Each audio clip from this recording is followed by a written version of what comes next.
Yeah, man, I was just dreaming last night that I was floating around in a starship and I was the captain, moving through time and space. But then I woke up on this backwater planet, right? And all the technology is all backwards and stuff, so I learned how to play the flute, and it's the only thing that soothes my soul. Yeah. Hey, everybody, what's up? That's just a little bit of emote humor, I guess. I am once again Steven Strum, and this is once again the GameZebo review diary, video review diary for The Elder Scrolls Online. I'm just chilling out right here, learning a little bit about the game's different emotes, including /flute, which I find pretty amusing, I gotta say. But that's not what we're here for. We're here to learn about the crafting system in The Elder Scrolls Online in this episode, and I think it's worth learning about because it's a very interesting crafting system, and I actually think it might be probably the most fun I've had with the game, and it was definitely the thing that made me kind of turn around on the game, which is to say that for a while there I wasn't quite feeling it. In the previous episodes of this video I wasn't quite enthusiastic about it. I was burning out rather quickly, and now I'm starting to suspect that maybe the game is just the victim of a really slow start, and that it actually picks up as you continue to play. But we shall see if that's the case. But for right now, I'm just going to teach you a little bit about crafting. And as anybody who knows anything about MMOs should know, crafting starts with resource collection, which in this game basically amounts to running around the world, picking up resources off the ground, off of the typical resource nodes. And I think part of the reason that I didn't try crafting out earlier was because, like many things in this game, crafting isn't really well explained by the game. The game doesn't really explain much of anything to you, in point of fact, including the fact that you can go into your character's skill sheet here, go under crafting, excuse me, pick whatever crafting you tend to focus on. In my case, I picked alchemy, because potions seem pretty cool, seem pretty important. And you can dump a skill point into something called Keen Eye. Now, you can do that for any of the crafting skill trees. Just the fact that crafting has its own skill tree, that all the crafting skills have their own skill trees, seems kind of nuts to me. And I'm pretty down with that. I like that very granular sense of progression on that sort of thing. But if you dump a skill point, the same skill points that you would dump into, abilities like Dawn's Wrath and Solar Barrage, you can get these passive abilities that allow you to see glowing sort of mist rise from any of these resource nodes, which makes it much, much easier to find resources in the game. When I was first playing, and I think I mentioned it in one of those previous diaries, I thought that resources were very scarce, when in fact they're all over the damn place. You just have to be able to know where they are, because they blend into this kind of gloomy, grody environment that the whole game seems to share, at least the Morrowind area, which kind of makes sense, I guess. But once I discovered that I could do this, I started picking up crafting materials left and right like a crazy man. And, oh, somebody's there, but they are invisible thanks to the magic, the dark, dark magic of server latency. But I think I've got all I need anyway. But once I started crafting and once I started finding all this stuff, I really got into the systems, and I'm going to show you why I got into the systems in just a second here, because they're pretty interesting. So, of course, you start off and you have your ore, which you can build up into real materials, like iron ore becomes iron ingots and so on and so on. Creation, deconstruction, improvement, and research are your basic windows here in most of the gear crafting stations. Blacksmithing, clothing making, woodworking is the last one. And the way that it works, unlike in other MMOs, whereas in other MMOs I feel like you get a certain subset of recipes that you can build, and by building more of them, you unlock more, and you just continue down that same path, and then suddenly the stuff from earlier isn't very useful, but maybe you're not at a high enough level with your character's combat skill to use your higher up level stuff, so you're either building stuff that is completely crappy or stuff that you're not even good enough to use. This game, The Elder Scrolls Online, in case you forgot what we're playing, actually has a really, really scalable system where Instead of doing all that, you just have your items like basic sword, basic hammer, basic axe, and you dump things like iron, in the case of blacksmithing, into those, and scale the weapon upwards. So you see up here, I'm adding up to as high as 9 right now, because that's the maximum I have with my crafting skill, but I can go up to 8 because I have 8 iron ingots. Now, if I were to do that, that sword would do 28 damage at base, and it would have a level of 12. And I'm not level 12, so I couldn't use that, obviously. But if I brought it down a little bit, brought it down to 6 iron ingots, it has a base level of 8, which is what I'm at, and a base damage of 22. So, assuming that you get up to level 9, and suddenly your previous sword isn't very useful anymore, you don't have to wait in your crafting levels to get something that's more useful for you, assuming that you keep up on crafting as you level up throughout the game. Now, what's more interesting than that, I think, is this system down here called traits. Now, traits here, you can see on my sword, I can go over one, and I have a piece of jade, which I can infuse into this sword if I were to make it, which would add the passive ability of increased weapon enchantment effect by 13%. You know, sounds pretty good. The way you achieve that is by taking any item that you have, any weapon, with a passive ability like that. I don't currently have any passive abilities right now on any of my things in my inventory, but if I did, I could take them and then break them down in research and give that ability to my character permanently that I could then use in crafting for the rest of the game. And every single item in the game has like its own tree and stuff like that. So if you want to get powered for hammers, you need to find a hammer with powered on it, break it down, and then over time it will eventually allow you to do that. It takes 6 hours, real-time hours, which is interesting kind of by itself, and it's kind of terrifying for somebody as obsessive compulsive completionist as I am in these kinds of games, because you suddenly have daggers and axes. What am I going to do? I'm a Templar. I'm a big paladin healer damagey lady. I'm not going to be using daggers, but look at that. I already broke one down to get sharpened because I can't have unknown. I can't have my fate be unknown anymore. On top of that, there are different styles that you can accumulate on your different weapons and stuff like that. But I'm pretty sure that's tied to your race. Corundum makes Nord armor and weapons because why wouldn't you want your stuff to look like a Viking?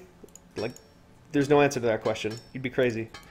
And that was my reasoning. So I picked a Viking lady named Jennifer Hale. And that's kind of how crafting works across all of the gear type things, but there's actually a whole other subset of crafting, or a whole extra clutch of subsets of crafting for alchemy, enchanting, and what do they call it? It's cooking, but they don't call it cooking. They call it something else, but it's cooking. Come on, guys. Don't try to trick me. I see through your lies. I see through your fancy words like provisioning. Yeah? You thought you could get around me, but you couldn't. But they just used a real word for alchemy, which, yep, there it goes. That's the true alchemy of this game that they didn't want you to know about, was just bringing stuff into, solid matter into existence out of nowhere, again, through the dark, dark magics of server latency. Give it a second and some more stuff will appear on that table. I don't think we need to wait for that, though, so I'm just going to click E and continue. So this is alchemy, and it's kind of my chosen profession so far, because I think that potions are pretty useful against bosses, which, this game is kind of hard at times. Maybe it's just because my axe don't cut sliced bread anymore in the areas that I'm at, but maybe it's just because I'm not using potions enough. And the way that you use potions in this game is you take a solvent, and that determines the level of the potion that you make. Take some natural water here, make a level 3 potion. And every type of flower and plant that you find throughout the game has 4 different attributes to it. So in the case of Columbine and Bug Gloss, they both have Restore Magicka. So if I were to put those two together, which I'll do right now, and craft them, I get a sip of... oh, okay. So what's actually happened here is that I've gotten a sip of restore health, or a sip of health, that also restores magicka. Magicka being the mana of the game. And that's because these two things already had restore magicka, which I had unlocked by mixing them together previously. But by mixing them together again, I have shown that they both also have restore health, which I didn't realize was there before. I thought that if it had that, if they had like traits, that you would just get those things the first time out. I didn't realize that if you did it multiple times, you would unlock more. So by combining different reagents that have like things, you will create potions that create like objects. Sorry, that not like objects. What am I talking about? I'm getting sidetracked by this miraculous discovery that I've just made. You will get potions that do things like that. They do whatever their like is. So if both of them have like restore health, then they will both restore. Then it will make a potion that restores health. If they both have one that restores magicka, they'll make a potion that restores magicka. And now apparently, it will even double up on that. So if you have one that restores magicka and health, you will get a potion that restores magicka and health. So that's pretty interesting.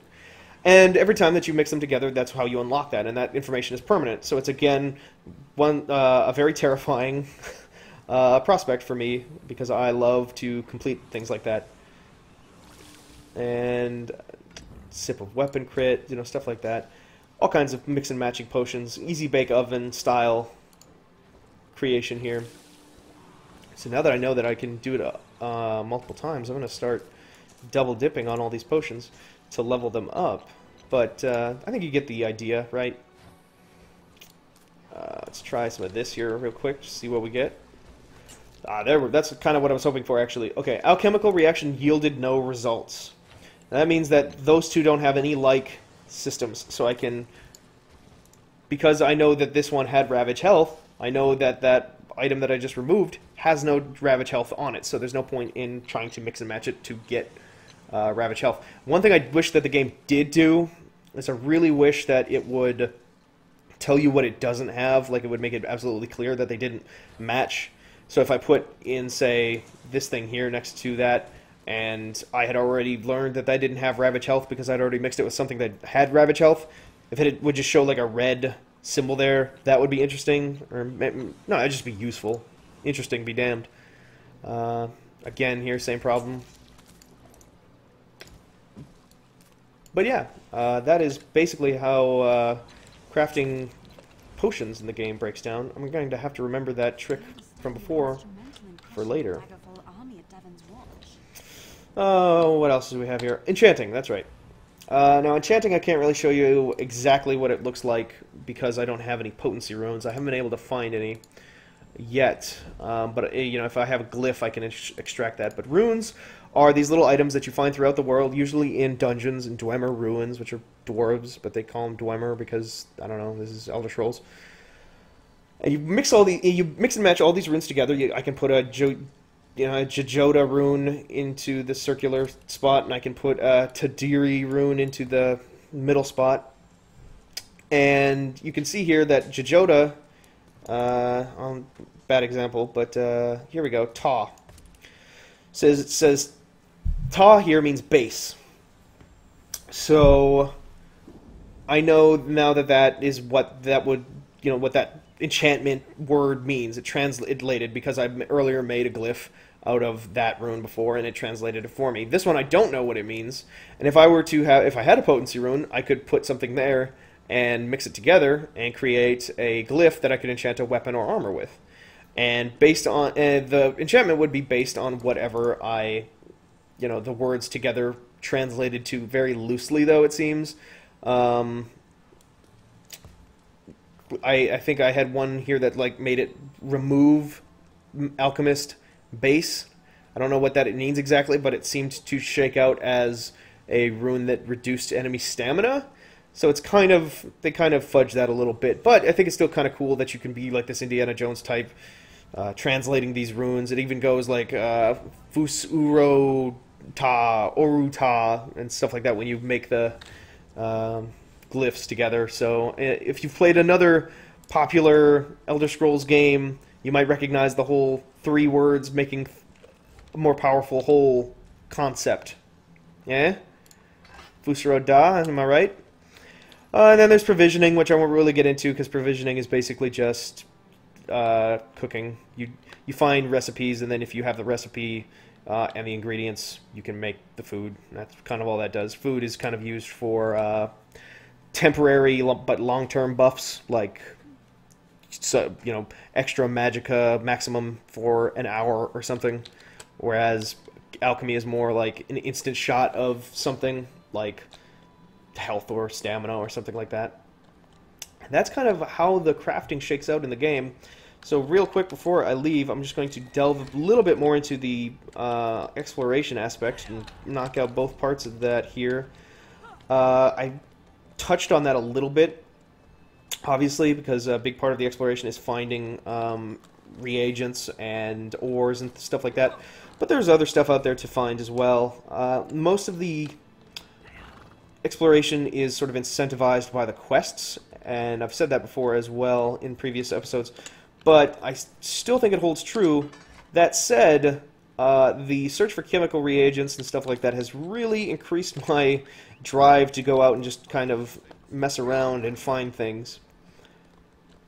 Some of those things that you can find are dungeons, which I don't think there are any nearby right now, but they're marked on the map by these little torches here. And dungeons are basically little areas that you can go to that have sort of bespoke storylines to them that will... Maybe I can even just... I'll just teleport over to one real quick and give you the basic gist of it. It is not too terribly exciting, but some of them have bespoke little storylines to them and stuff like that that I find pretty interesting. One of which is I was sent to Oblivion, the demon dimension of the Elder Scrolls franchise, and I met like some talking crows who I worked for by like beating up some bats and stuff like that. And it wasn't anything too surprising, but it was definitely interesting. But the most important part of it is that is where you will generally find most of your ores and your reagents and stuff like that, is by diving into these dungeons. So what I've noticed now, and what is kind of made me find this game a lot more interesting than I was before, is that everything kind of loops in on itself. It's very much like the quests send you out so that you can go find stuff. Uh-oh, this guy doesn't like me. The quests send you out on adventures, and you go out on the adventures, and while you're there, you stop by and you find something interesting to pick up, and that interesting thing that you picked up will help you build better armor that you can then take back to town to build up your character and go to more interesting places and collect more interesting things. So, in a way, the game kind of reminds me of Monster Hunter, with a more interesting story. Which isn't technically very hard, but if you kind of look at it that way, the game becomes a whole lot more interesting. And what it seems like is that you're going to want to do all of that stuff. You're going to want to bother with making better armor and stuff like that, not just to continue questing and grabbing more armor, although that's definitely a totally viable thing.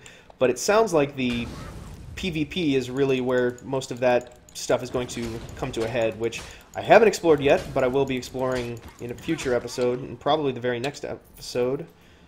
But for right now, I have not touched it yet, but I have heard good things. The way it sounds like, it almost sounds like they basically built another game inside of their game. They built, like, PlanetSide 2 inside of Elder Scrolls Online, which sounds super intriguing. I'm really interested to try it out, but for right now, I haven't touched it, although if it gives me a better excuse to go build more armor and go crafting some more, I'm okay with that, because I find that super fun so far. I like the changes that they made. I like the, well, changes, I say, the innovations that they've produced in the super scalable armors and the interesting ways that you experiment with your different chemical reactions and enchantments and stuff like that. So as you're exploring, you'll find these way shrines, which are generally just used to let you move around between worlds. You saw me teleport with one earlier. Now that I've discovered it, I can teleport here at any time. Costs money. Nothing too exciting compared to most MMOs. One thing that is definitely strange and interesting about this game in particular is that these also act as your respawn points when you die. When you die, you have the option of either respawning here, which is generally what you're probably going to do, or using a soul gem, which is something that was used in previous... Lag a little bit here, but the soul gems are definitely interesting. But that's kind of what the exploration and crafting kind of amount to. That's kind of how they play into each other. Here's a rune. But I'm starting to lag out really badly here, so before I start running into problems, I'm going to wrap this up real quick and call that a show. So just so that I can end this on a high note, I'll probably hit /dance. You can continue to watch new parts of this. Oh god, I hit F10, didn't I? Maybe I didn't. Never mind. I was panicking for nothing. You can watch more parts of this episode in the future on GameZebo.com. You can check out the text portion of this latest part if you're watching on YouTube. If you're reading the text portion, you can check out the rest of the video portions. Before this breaks down, I'm just going to say goodbye and thank you for watching.